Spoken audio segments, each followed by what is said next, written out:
친애하는 국민 여러분, 오늘 또 안녕하십니까? 새롭게 하소서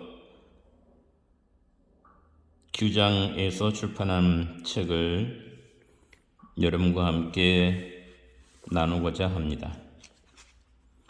송재호 탤런트의 간증을 여러분과 함께 나누겠습니다. 얼마 전 정영한 드라마 부모님 정상서에서 나는 교감 선생님 역을 맡아 밤마다 돌아가신 부모님께 편지를 썼다. 드라마에서뿐 아니라 실제로도 나는 아버지께 매일매일 내 삶을 낱낱이 고백하는 편지를 쓴다. 바로 하늘에 계신 우리 하나님 아버지께 말이다. 하나님, 오늘도 새롭게 하소서 녹화를 은혜 가운데 마쳤습니다. 이 방송을 통해서 귀한 출연자분들을 만나게 해주시고 늘 큰 은혜와 도전을 받게 하시니 감사합니다. 한갑을 넘어섰지만 나는 지금도 여느 젊은 배우 못지않게 활발한 활동을 펼치고 있다. 나와 같은 연배우 배우들이 대부분 비중 없는 조연 역할을 하기 마련인데 비해 최고의 인기를 끌었던 부모님 전상서에서도 나는 당당히 주연을 맡게 된 것이다. 김희애, 허준호 등 젊은 인기배 있는 배우들보다도 내 이름 석자 송재호가 가장 먼저 스크롤을 장식했다. 그 작품이 끝나고 나서도 다른 드라마와 영화 CF 촬영 연이어서 바쁜 나날을 보내고 있다. 하나님이 아니었다면 내가 어떻게 이런 복을 누릴 수 있었을까? 그러한 생각이 날 때마다 감사의 고백이 절로 흘러나온다. 예수님을 믿기 전에 나는 지금과 같은 평안함과 행복함에 대해서 상상도 하지 못했다. 에이, 설마 하여 내 모습을 보면 믿지 못하는 사람들도 있겠지만 이전에 나는 미신에 푹 빠져 사는 사람이었다. 우리 집에는 집안 모든 일에 관여하는 점쟁이가 있을 정도였다. 작은 일 하나라도 점쟁이에게 먼저 의견을 물어보았고 물건도 그의 허락이 떨어진 뒤에야 살 수 있었다.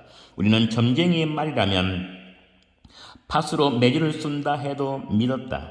철마다 점쟁이가 바꿔 써주는 부적이 집안 구석구석 붙여 있었고 식구들의 옷과 신발, 가방, 자동차를 포함하여 부적이 빠지는 곳은 아무데도 없었다. 부적이 우리 가족을 나쁜 일로부터 지켜줄 것이라고 철석같이 믿었던 것이다. 어머니를 만나면 되는 일이 없다라는 점쟁이의 이 말 한마디 때문에 부산에 사시는 어머니가 아들을 만나기 위해 서울로 올라오셨는데도 불구하고 집에 들어오지 않고 어머니를 피해 다닌 적도 있다. 하지만 나는 이런 모습이 잘못됐다는 것을 전혀 깨닫지 못한 채 생활했다. 그랬던 나에게 교회에 가자고 권하는 사람들이 있었다. 바로 내가 가장 싫어하고 지겨워하던 예수쟁이들이었다. 종교란 다 동등한 것인데 기독교만이 사람을 구원해줄 수 있다고 떠들어대는 모습이 가소로웠다. 11조, 감사헌금, 성교헌금, 건축헌금, 수많은 종류의 헌금들도 다 교회의 장사속이라고 생각했다. 아무리 친한 사람이라도 내 앞에서 교회 이야기를 꺼냈다 하면 나는 금세 안면을 바꿀 정도였다. 극심한 고난을 겪은 뒤 나는 예수님을 영접하게 되었다. 돌아보면 그때 내게 닥쳤던 물질적인 어려움과 절망도 모두 하나님의 뜻이었음을 깨닫게 된다. 1980년 나는 사업을 하다 부도가 나면서 경제적으로 무척 어려운 상황을 맞았다. 그의 시청자들의 사랑을 한몸에 받았던 드라마 열풍으로 방송 연기대상을 받으며 배우로서는 상한간을 달리고 있었지만 실생활에 있어서는 자살을 시도할 만큼 극과 극을 오갔다. 매일매일 빚쟁이들의 독적 발걸음이 끊이지 않았고 걸려오는 전화의 대부분의 내용이 빨리 돈을 갚으라는 얘기였다. 빚을 생각하면 하루하루 숨쉬기도 괴로웠고 다 때려치우고 어디론가 떠나고 싶은 마음뿐이었다. 그렇게 힘들면 힘들수록 절박하면 절박할수록 나는 더 열심히 불경을 읽고 염주화를 굴렸다. 그러던 어느 날 잠을 자다가 아내의 비명소리에 놀라 눈을 떴다. 아내의 얼굴에는 비 오듯 땀이 흐르고 있었다. 걱정스럽게 바라보는 내 눈길을 받으며 아내는 믿기 어려운 이야기를 했다. 여보, 당신이 일본에서 사다 주신 염주 있잖아요. 꿈을 꾸는데 그 염주가 안전히 오그라져 있더라고요. 아무리 풀어보려고 해도 다시 오그라지고 너무 힘들어 기진맥진해 있는데 누군가 웃으면서 나를 내려다보고 있더라고요. 나도 모르게 그 사람을 향해 소리를 질렀어요. 당신이 이걸 풀어주면 내가 당신을 믿을게요. 그랬더니 그 사람이 정말 손쉽게 염주를 푸는 거예요. 너무 신기해서 쳐다보니까 한 줄기 빛이 그 남자 얼굴 위로 비치는데 자세히 보니까 그림에서 봤던 예수 있잖아요. 그 얼굴과 똑 닮았더라고요. 대체 말이나 되는 소리인가? 나는 아내의 꿈 이야기를 무시했다. 당신 이런 꿈 꿨다고 교회 나가면 절대 안 돼. 그렇게 한마디를 내뱉고는 돌아누워 잠을 청했다. 나는 드라마 출연과 더불어 한 방송사에서 라디오 프로그램을 진행하고 있었다. 나의 파트너는 전 IWC의 이사였던 전성자 씨였다. 경제적인 고통에 시달리던 나는 내 이야기를 들어주고 상담해줄 사람을 찾고 있었기에 같이 일하던 전성자 씨에게 나의 고민을 털어놓았다. 돈은 없고 빚은 산더미인데 자식들은 5이나 되고 앞이 캄캄해. 내가 어떻게 해야 되겠나? 긴 이야기를 털어놓자 한참 동안 하소연을 묵묵히 들어주던 그녀가 입을 열었다. 송 선생님, 우리 교회 나갑시다. 이야기를 잘 들어주어서 고맙다는 생각도 잠시 교회에 가자는 그녀에게 화가 났다. 믿을 만한 사람인 줄 알았더니 한심하구만. 진지하게 상담하던 내가 그녀에게 따지기 시작했다. 내가 납득할 수 있도록 교회에 가야 되는 이유를 설명해 보시죠. 그녀는 3가지 이유를 들었다. 하나님은 송 선생을 무척 사랑하십니다. 하나님은 송 선생을 지금 물질로 때리고 계십니다. 그리고 지금 여기서 하나님의 뜻을 깨닫지 못하면 절대 수렁에서 빠져나올 수 없습니다. 상담을 하려다가 말도 안 되는 이야기만 듣고 돌아온다는 생각에 부글부글 화가 끓었다. 뭐? 내가 예수를 믿어? 웃기지 마. 절대 못 믿어. 강팍한 마음이 되어 집으로 돌아왔는데 더욱 기가 막힐 일이 집에서 벌어지고 있었다. 불경과 향로가 놓여있던 응접실 한 켠을 떡하니 차지하고 있던 것은 색깔도 유난히 빨간 성경책이 아닌가. 난 아내에게 고래고래 소리를 질렀다. 이거 당장 내 눈앞에서 못 치워? 이상한 예수 꿈을 꾼 뒤부터 나 모르게 2주 전부터 교회를 다니고 있었다는 아내. 아내는 나의 고함에도 굴하지 않고 함께 교회에 나가자고 나를 설득했다. 그날 밤 나는 밤새 한잠도 이루지 못했다. 설명할 수 없는 어떤 강한 힘이 나를 끌어당기고 있었다. 마침내 새벽동이 틀 무렵 나는 상상도 하지 못할 얘기를 입 밖으로 꺼내고 말았다. 여보, 나 교회에 좀 데려가줘. 1980년 10월 18일 내 평생 잊을 수 없는 날, 나는 난생 처음 교회에 나갔다. 교회 맨 뒷자리에 어색하게 앉아있는데 성경구절 하나가 내 눈에 들어왔다. 할 수 있거든이 무슨 말이냐? 믿는 자에게는 능치 못할 일이 없느니라. 마가복음 9장 23절 말씀. 믿는 자에게 능치 못할 일이 없다고? 쉽게 이해되지는 않았지만 단단히 잠겨있던 내 가슴속에 빗장을 풀어주는 말씀이었다. 지금껏 고집스럽게 견지해왔던 나의 생각과 가치관이 성경 말씀 한 구절로 흔들리기 시작했다. 나도 모르는 새에 무릎을 꿇었고 처음 안긴 하나님 품에서 부끄러움도 잊은 채 어린아이처럼 엉엉 울었다. 막혀있던 가슴이 뻥 뚫리듯 시원해졌다. 하나님 아버지 사랑합니다. 내가 그토록 거부하고 부인하던 그분께 고백했던 날, 그날 하나님을 영접하면서 나의 삶은 완전히 달라졌다. 그렇게 힘들고 도망치고 싶던 세상, 그런데 이제 그런 세상에서 살아올 만한 하다란 용기와 자신감이 생겼다. 돌이 겨보아도 그토록 광택하던 내 마음을 한순간에 녹여주던 하나님의 은혜가 놀라울 따름이다. 극적으로 하나님을 만난 후 내 삶 속에는 놀라운 체험들이 끊임없이 생겨났다. 가장 대표적인 것은 소문난 주당이자 골처였던 내가 하루아침에 술, 담배를 싹 끊은 일이었다. 신앙생활을 한 지 1년쯤 되었을 때 나는 주님과 나눴던 뜨거운 교제가 다시금 그리워졌다. 어떻게 하면 좋을까 고민하다가 금식 기도를 해야겠다고 생각한 후 날짜를 정했다. 그러자 이상하게도 예정에 없던 드라마 섭외가 줄줄이 들어오기 시작했다. 조금 흔들리는 마음도 있었다. 혹시 사탄의 짓이 아닐까?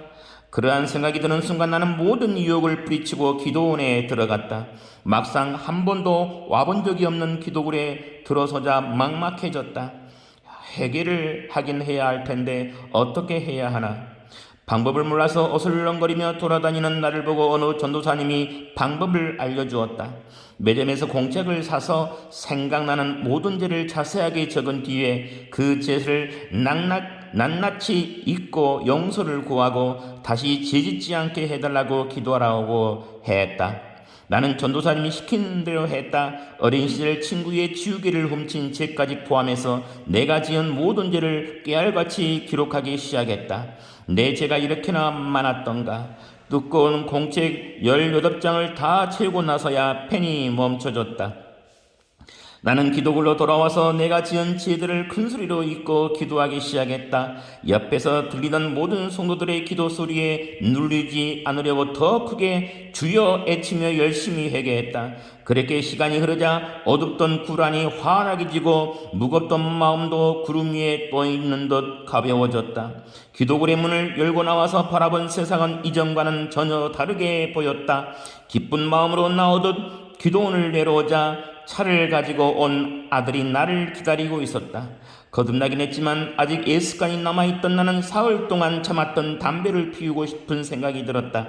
원래는 하루에 3감씩 담배를 피우고 양손에 양주병을 들고 벌컥벌컥 마셔댈 만큼 술, 담배를 좋아하는 사람이었다. 그런데 이게 웬일인가? 자동차 문을 여는데 말할 수 없이 역겨운 냄새가 코를 찔러왔다. 내가 피우던 담배 냄새가 자동차 내부에 배어 있었다. 사흘 전까지만 해도 담배를 피우던 나는 결국 차를 타지 못하고 길바닥에 내려 구토를 하고 말았다. 역겨운 냄새를 사라지게 해달라고 기도가 절로 나왔다. 무려 17년간을 매일매일 담배를 끼고 살았던 터라 내 의지로는 도저히 끊을 수 없다고 생각했는데 나는 괴롭다는 금단현상 하나 없이 손쉽게 술, 담배와 멀어질 수 있었다. 사람이 생각할 수 없는 하나님의 방법으로 예전의 제약된 모습을 안전히 끊게 해주신 것이다. 내가 하나님의 사람으로 붙잡힌 1980년의 그날과 함께 인생에서 지를 수 없는 날이 또 하루 있다. 2000년 1월 6일 하나님께서의 막내 아들을 불러가신 날이다. 지방 행사를 마치고 집에 돌아오는데 집에서 전화가 왔다. 아내의 목소리는 숨이 넘어갈 듯 절박했다. 여보, 막내가 교통사고가 났대요. 곧장 강릉으로 가세요. 며칠 전만 해도 친구들과 영평에 가겠다고 들뜬 목소리로 전화하더니 나는 떨리는 가슴을 누르고 병원으로 전화를 걸었다. 우리 아들 상태가 어떤가요? 많이 다쳤습니까? 다급한 나의 질문에 담당 의사는 가라앉은 목소리로 짧게 답했다. 이미 사망하셨습니다. 하나님, 우리 막내가 죽다니요. 도저히 믿을 수 없었다. 올해 28, 다 키워놓은 장성한 아들이었다. 5 자식 가운데서도 막내라서 유난히 정이 많이 가는 아이였다. 이제 짝을 맺어 가정을 이룰 나이가 되었는데 막내 아들이 세상을 뜨고 나자 나는 정신을 차릴 수가 없었다. 아들이 이 세상에 없다는 사실을 도저히 받아들일 수가 없었고 매일매일 아들이 쓰던 방을 들여다보는 것이 습관이 될 정도였다. 아들의 죽음으로 인한 충격이 너무 커서 몸에서 이상 증세까지 나타났다. 말을 더듬음과 동시에 단기 기억 상실 증상이 있었다. 대본을 외워야 하는 연기자에게는 너무 치명적이었다. 나는 병원을 찾아 치료받기를 시작했다. 견디기 힘든 시간이었지만 내게 주어지는 치료를 묵묵히 받으며 맡겨지는 일에 최선을 다했다. 그런데 고통을 겪는 와중에서도 이상하리만큼 하나님에 대한 원망은 전혀 생기지 않았다.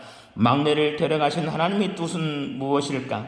다만 이 의문만이 나를 답답하게 했다. 나는 그 메시지를 발견하려고 몇 시간씩 성경을 읽으며 기도를 했지만 답답한 마음은 풀리지 않았다. 하나님이 주신 아들이라 하나님이 다시 데려가실 때는 분명한 뜻이 있을 텐데 아들이 떠난 지 올해로 5년, 즉각적인 답을 주시지 않았던 하나님은 5년에 걸쳐 서서히 그 답을 보여주고 계신다.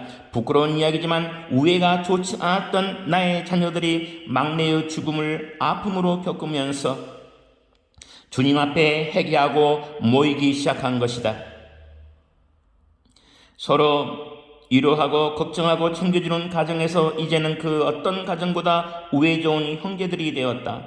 특히 큰아들은 지금 신학교에 들어가 목회자의 길을 준비하고 있다. 하나님께서 내게 가장 소중한 것을 거둬가시며 주신 메시지, 그것은 내가 받은 은혜를 다른 사람들에게도 전하는 것이다. 하나님을 전할 수 있는 자라면 나는 어디든 마다하지 않는다. 교회에 초청을 받아 1500여 회 이상의 간증을 집회를 갖기도 했다. 주름, 나의 이름을 높이기 위해서 살던 내가 하나님의 이름을 높이는 영광스러운 사명을 주신 하나님 아버지께 많은 고난 가운데서도 원망 대신 감사할 수 있는 믿음을 주신 하나님께 나는 오늘도 감사의 기도 편지를 들어 올린다. 아버지 하나님, 저의 하루하루가 하나님이 기뻐 받으실 만한 거룩한 산제사가 되게 하소서. 이상 송재호 탤런트의 간증이었습니다.